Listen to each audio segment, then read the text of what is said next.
Hi, this is Traveling Geek, and today we're going to look at finding lonely caches with ProjectGC.com. So a lonely cache is a cache that hasn't been found in a long time, so it's pretty simple.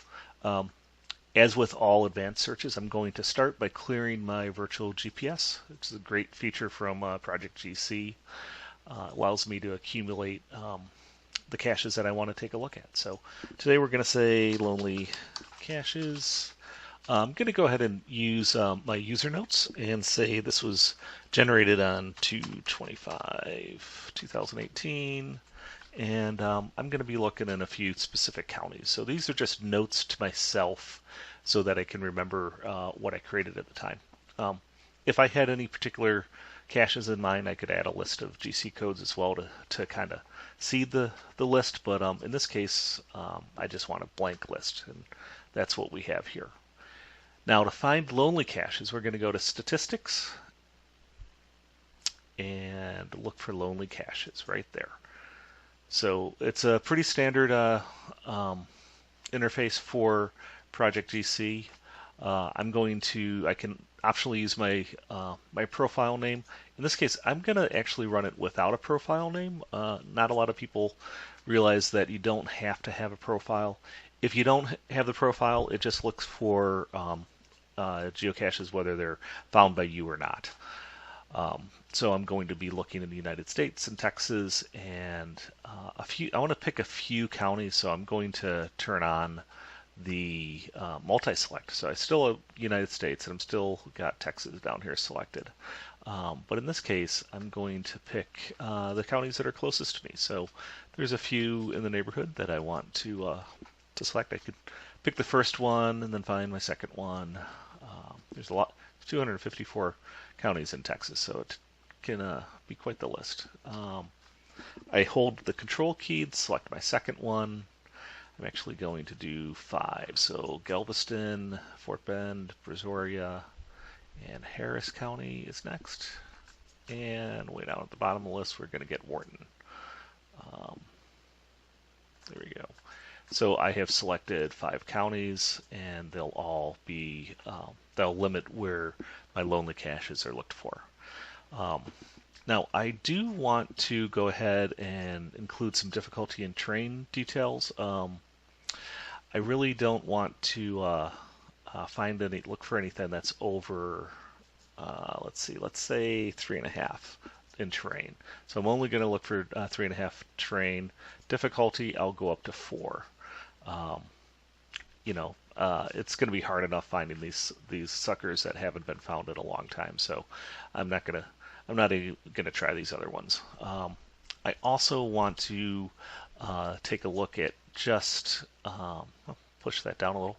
I only want to look at traditionals and multi-caches. So I'm going to select multi-cache and again control select traditional, and any size is fine with me. Okay, so again, I'm going to look for lonely caches in Texas and 5 particular counties. I'm going to only look for multi-caches and traditional caches, and they're going to be 4 or less on difficulty and 3.5 or less on terrain. I go ahead and press filter, and this will come back with a list of lonely caches. So on each cache, it gives a value rating. In this top one, it's 1,673. As you can see here, the difficulty or the value rating is based on the number of days that the cache hasn't been found, divided by the number of finds. So that gives you an idea of the how difficult or how likely it is that cache could potentially be found. So a lonely cache is more lonely if it's only been found a few times in a long time. It's less lonely if it's been found a lot, but not recently. So I can also see in this case there's one here that's been disabled. The rest are active. So I can go, there's 30 on the first page. These are really hard caches, so I'm going to actually go ahead and create a map of only the first 20. So it gives me a choice here. I'm going to go ahead and say create the map with the top 20 on this list. Okay, so it shows all the the geocaches. They seem to be clustered up here.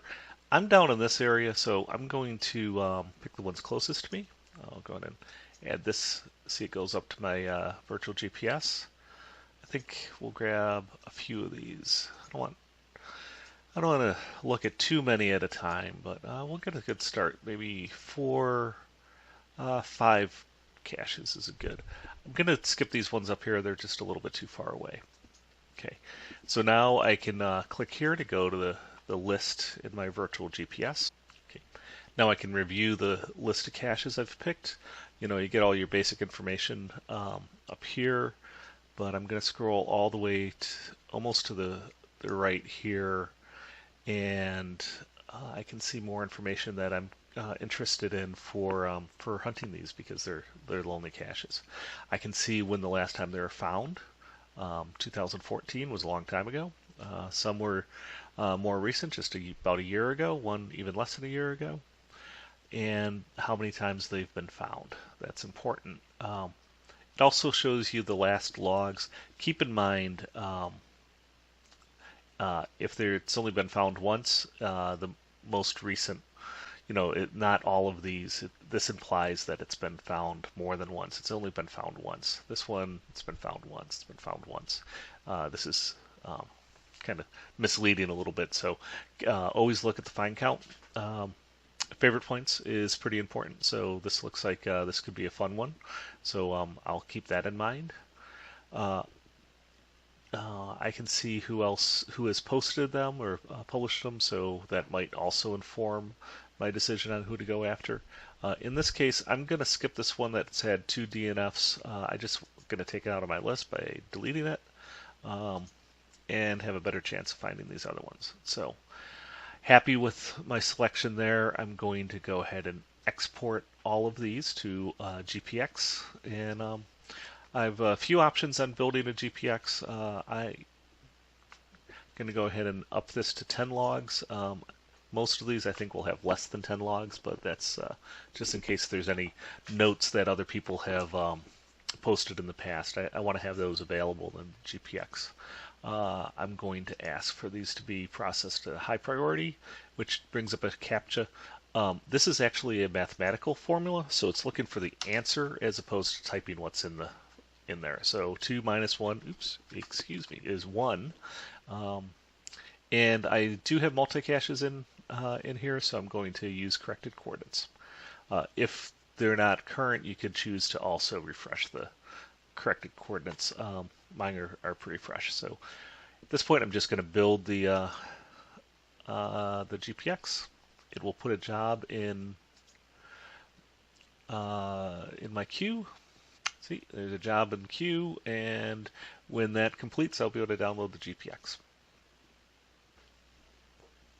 So once you download the GPX, you can use it for in any way that you normally would with a GPX.